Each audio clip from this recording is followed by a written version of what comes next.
Here's one thing you need to be a little bit careful of when picking wild garlic.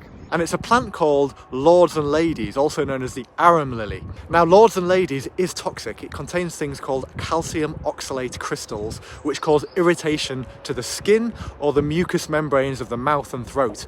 I have actually heard some stories, believe it or not, of people getting into trouble with this from using it as a makeshift toilet paper when they're wild camping or something like that. And that can obviously lead to some irritation in some rather sensitive areas. But of course, if you eat it, it can actually really irritate the inside of your mouth and of course your throat, which is arguably the biggest danger, because in some ways it's not so much deadly toxic, but it could kill you from irritation of the throat, causing the throat to effectively clamp up, as it were, so you can't breathe.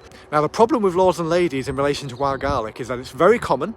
It grows at the same time of year as wild garlic and in the same kind of habitats.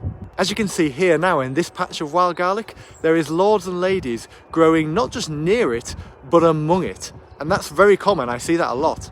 And when the leaves of Lords and Ladies mature beyond the initial very early stage, to be fair, they look nothing like wild garlic, as they're bigger, they have two backward pointing and rounded lobes, and they also often have black or purple spots on them when they get even older. The leaves also have a vein border that goes around the leaf a few millimeters in from the edge, and all the veins go outwards from the main middle vein and stop at the border.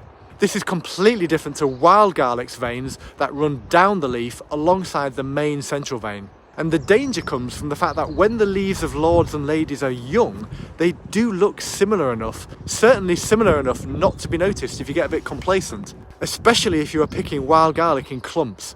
And for this reason, some people say not to pick wild garlic in clumps, but instead to pick leaf by leaf. And this is good advice. It's something I do myself. But if you ever do pick in clumps, then please do take extra care when you get back home, i.e. in the kitchen, to go through them leaf by leaf to make sure that nothing has got in there that is sinister, particularly Lords and Ladies, because as I said, it can be easy to not notice it if you are picking in clumps, because the younger leaves especially can look quite similar, and it does, as I've shown you, literally grow quite often amongst wild garlic.